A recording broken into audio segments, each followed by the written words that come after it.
Krishna works. Krishna sets you a task, and he arranges a test. He sets everything up, and then he sits back and watches. Let's see what they're going to do. It's not that Krishna spoon feeds us. It's not that Krishna holds our hand every minute. He gives us plenty of room to mess up. Because that's how we learn. He knows us. He knows us better than we know ourselves. How are you going to learn unless you try? And you might say, well, I'm afraid to fail. But how are you going to learn unless you fail? How are you going to learn unless you make mistakes? See, just like when a musician practices an instrument, he makes so many mistakes. I had one music teacher that used to say, practice is for getting through all your mistakes so that you can play perfectly.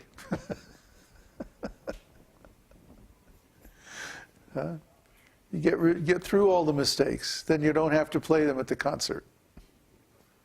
Because you already played them in practice. So don't get discouraged when you make mistakes. But you keep going, keep trying. And eventually you get it right. So this is the principle. And it's based on the service attitude. Now the service attitude is completely against the way we have been conditioned in Western materialistic society. We've been conditioned that we are the enjoyers, and that the purpose of human life is to enjoy, to consume. But if you buy that, then you're going to have a lot of karma to deal with. Because actually that's not the purpose. The purpose of life is to serve. Think of all the great personalities, I mean really great personalities that everybody thinks are so wonderful. And what did they do? Were they big commanders, big controllers, big enjoyers? No, they were servants. They were big, big servants. They served more than anybody else. And because of that, they're viewed as great personalities. A great personality doesn't take. A great personality gives. You see? A great personality is not concerned with his own welfare. He's concerned with others' welfare. And he gives out of his abundance.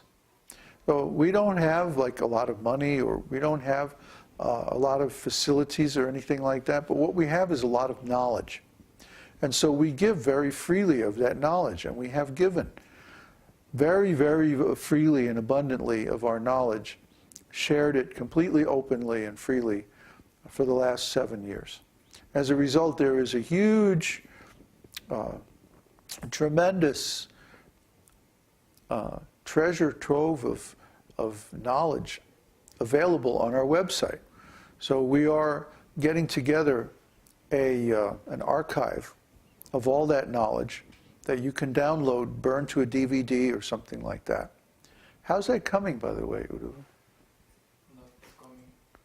What do you mean, not coming? Haven't the time, haven't got the time. We haven't had, well, we got to finish that. Yes, Is Steve working on it? no. Why not? Come on, we have to kickstart this project. Back to his house and all that. Well, we have to get it done by Janmashtami. I want this done by Janmashtami. I want to offer it to Krishna. Okay. CD or DVD or something. The biggest problem is the security, because we have to share the whole user database. That's the only thing. Well, let's not get into technical discussion right now. But we want to be able to make all this knowledge available in a convenient form. See, I have the feeling that the gateway is closing. I have the feeling that if somebody isn't a devotee by now, it's like, it's too late. I have the feeling that it's like Śrīla Prabhupāda came and opened up the preaching of this highest level of self-realization. And that those who understood, those who got it, those who were fortunate, they got to approach Śrīla Prabhupada and become his disciples.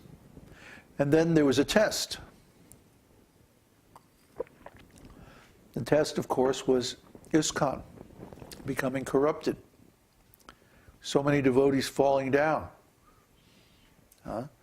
And if a devotee was sincere, then somehow or other he got through the test and he kept on preaching with or without any support or association or facility from outside. You see? In ISKCON, we were all more or less forced to preach. You have to get up in the morning, you have to go to Mangalarti, you have to go out and preach and do something. But we were more or less, socialized or trained to preach. But then when ISKCON fell apart and everybody went independent, there wasn't anybody standing over us saying, no, you have to go out and preach. Quite the opposite, in fact. We had all this freedom. So then the test became, what are you going to do with this freedom? Are you going to use this freedom? Are you going to go back to the old enjoying spirit? Or are you going to use your initiative, use your intelligence to keep your promise? The promise was not, I'll serve you and serve Krishna as long as ISKCON takes care of me. That wasn't the promise. The promise was, I will serve you and I will serve Krishna unconditionally, at least for the rest of my life, if not longer. Unconditionally means with support or without support, with help or without help, with facility or without facility, with encouragement or without encouragement. See? It means that we will take the initiative. We will take whatever action needs to be done. We will do the needful. That's the service attitude. And we made that promise, but most of us broke it. Most of us dropped it. When ISKCON fell apart, we were like, oh, well, it's not possible. And, I can't do it. And da-da-da-da. So many excuses.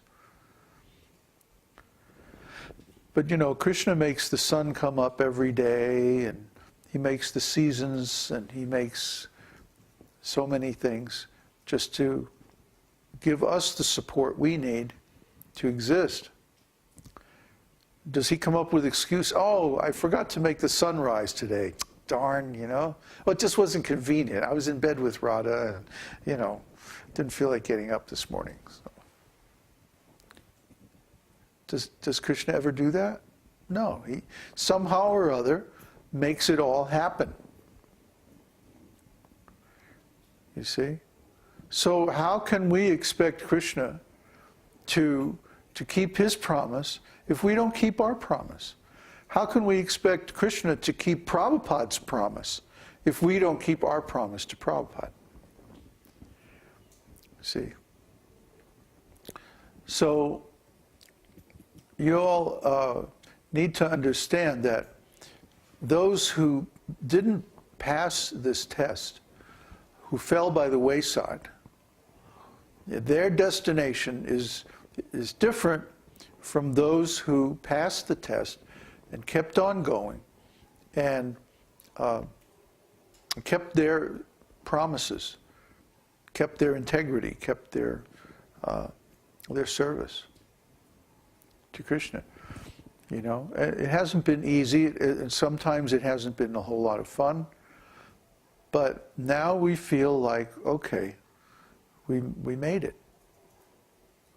We made it. And the time that's coming ahead now, we don't know if we're going to get through it in one piece. There's no guarantees. This is the material world, and after all, nobody gets out of here alive. So, the way in which we pass from this world doesn't really matter. But what matters is that we kept our integrity, that we kept our promises. That's what matters, because that's what Krishna looks at. He doesn't look at, did we make 1,000 disciples or did we make 10,000 disciples? He looks at, did you keep trying? See, it's never quantity that matters to Krishna. It's always quality that matters far more. To chant Krishna's name one time without offenses brings full self-realization. You can chant 1,000,000 rounds of offensive Harinam, won't give you the same result. See, so those devotees, they can claim, well, when I was in ISKCON, I distributed so many books, and I collected so much money, and I did this, and I did that. Well, okay, but what are you doing now? Well, I have my kids, and I have my house payment.